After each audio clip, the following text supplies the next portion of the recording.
PTSD isn't the only consequence of trauma. Sometimes people are depressed, and they're biologically depressed after going through a devastating experience. And there are many ways to explain biological depression. The simplest one for me is you feel helpless and hopeless and worthless, and you lack psychological energy. You could walk up a flight of stairs, but you get exhausted trying to do what you know you have to do. The seamstress doesn't sew. The homemaker doesn't keep up the home. Well, that kind of depression is best treated with psychotherapy and medication. Some people don't like the idea of medication, but I sure find, since I'm able to prescribe medication as a psychiatrist, that it's usually beneficial. And the medications nowadays are things like Celexa, Zoloft, Paxil, Prozac. They take a while to work.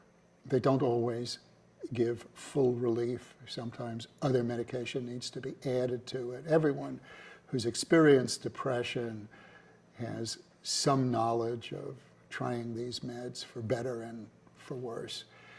And it also helps to have a form of therapy called CBT, cognitive behavioral therapy.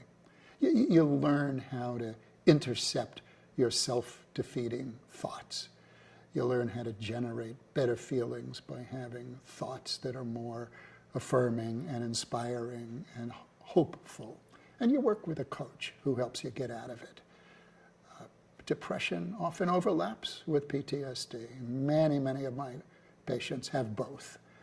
And we try to treat both and be sure that the depression isn't getting in the way of working on the flashbacks, the anxiety, the numbing that's part of post-traumatic stress. Now there's another circumstance, and that's having grief. A lot of traumatized people have lost something of value, another human being, or their ability to walk or to see, a physical limitation. And it is natural and normal to experience grief, the yearning for what was, and the feeling of being hopeless and helpless, but not worthless.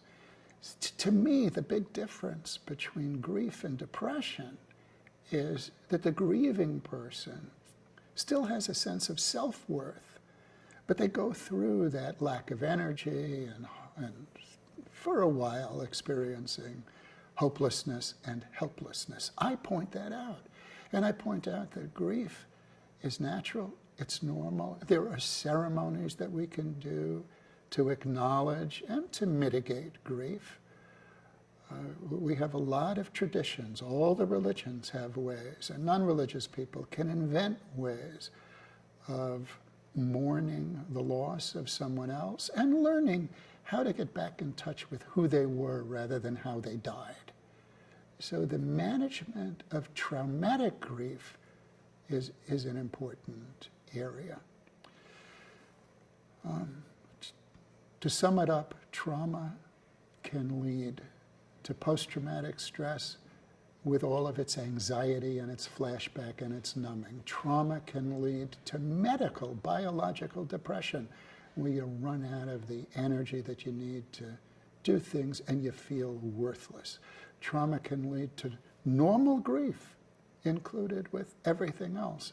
And the last thing that's important is trauma can lead to embarrassment and shame, particularly if the trauma came at the hands of another.